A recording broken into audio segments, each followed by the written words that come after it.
ડિંડોલી રાજમહેલ mall પાસે થયેલી હત્યામાં 3 હત્યારા યુવકોની સાપુતારા જતા રસ્તા પરથી ધરપકડ કરવામાં આવી છે. પકડાયેલા આરોપીઓમાં જયેશ ઉર્ફે જયમીન, હિતેશ ઉર્ફે સોનુ અને પ્રશાંત ઉર્ફે પવનનો સમાવેશ થાય છે. પોલીસને પ્રાથમિક પૂછપરછ દરમિયાન ત્રણેય આરોપીઓએ હત્યાની કબૂલાત કરી હોવાનું સામે આવ્યું છે. તપાસ દરમિયાન ચોંકાવનારી હકીકત સામે આવી છે કે માત્ર ₹5,000ની લેતી દેતીના મામલે થયેલા વિવાદે હિંસક સ્વરૂપ ધારણ કર્યું હતું અને આખરે હત્યા સુધી વાત પહોંચી હતી. ડિંડોલી પોલીસ હાલ આરોપીઓની વધુ પૂછપરછ કરી રહી છે. ઘટનાક્રમ અને અન્ય કોઈ વ્યક્તિની સંડોવણી અંગે પણ તપાસ ચાલી રહી છે. સમગ્ર ઘટનાનો ખુલાસો થયા બાદ આ વિસ્તારમાં ચર્ચાનો માહોલ સર્જાયો છે. તારીખ 11/7/2026ના રોજ ડિંડોલી પોલીસ સ્ટેશન વિસ્તારમાં આવેલા રાજમહલ મોલમાં એક રાજ અજય દુબે કરીને એક છોકરો હતો. ઉંમર વર્ષ એની 20 હતી. એના ખૂન બાબતે એક અનડિટેક ખૂનનો ગુનો ડિંડોલી પોલીસ સ્ટેશનમાં દાખલ કરવામાં આવેલો હતો.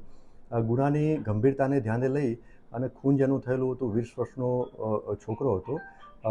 એ બધી બાબતોને ધ્યાને લઈ અને સુરત શહેરના માનનીય પોલીસ કમિશનર શ્રી વાબાંગ ગની સાહેબ, સેક્ટર 2 સાહેબ, નાયબ police commissioner zone 6 Rajesh Parmar સાહેબની સૂચના અને માર્ગદર્શન હેઠળ ડિંડોલી પોલીસ સ્ટેશનના પીઆઈ શ્રી વાઘેલાના નેતૃત્વ હેઠળ 3 અલગ અલગ ટીમો બનાવવામાં આવેલી અને એ ત્રણે અલગ અલગ ટીમોને કામની સોંપણી કરી અને ગુનો ડિટેક્ટ કરવા અને આમાં જે સંડોવાયેલા આરોપીઓની શોધી અને ધરપકડ કરીને આગળની કાયદેસર કાર્યવાહી કરવા માટે જરૂરી બ્રીફ કરવામાં આવેલા હતા.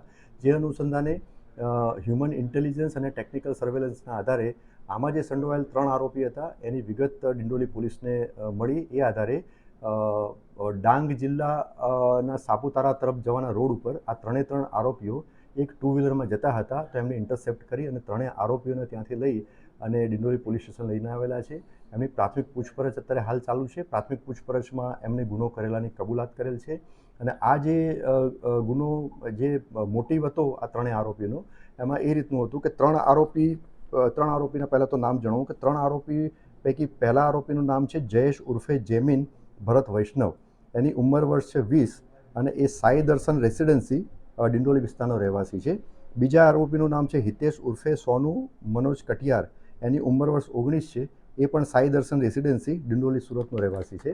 અને ત્રીજા આરોપીનું નામ છે પ્રશાંત ઉર્ફે પવન ઉર્ફે બાશી રાજુ સિંધે. એની ઉંમર વર્ષ 19 છે. એ છત્રપતિ શિવાજીનગર લિંબાયતનો રહેવાસી છે. આ 3 આરોપી અને જે ભોગ બનનાર જે છે એ બધા મિત્રો હતા. આ જે 3 આરોપી પૈકી 2 આરોપી એટલે કે જયેશ વૈષ્ણવ અને હિતેશ કટિયારે એને અને વિક્ટિમ જે છે ભોગ બનનાર રાજ અજય દુબેને એને પૈસાની લેતી દેતીની મેટર હતી.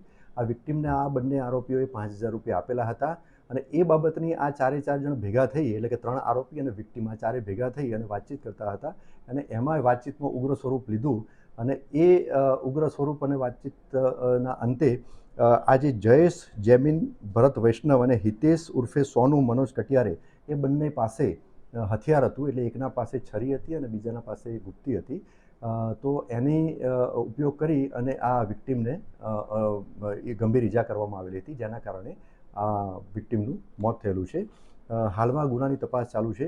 બંને હથિયારની વાત કરું તો હાલમાં પ્રાથમિક પૂછપરછ ચાલુ છે.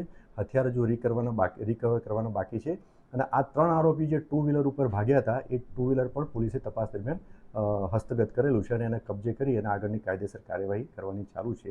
આ 3 આરોપીઓ પૈકી એક પ્રશાંત ઉર્ફે પવન ઉર્ફે બાસી રાજુ સિંધે એના વિરુદ્ધમાં અગાઉ લિંબાયત પોલીસ સ્ટેશનમાં 2024માં એક શરીર સંબંધી ગુનો પણ દાખલ થયેલ હતો.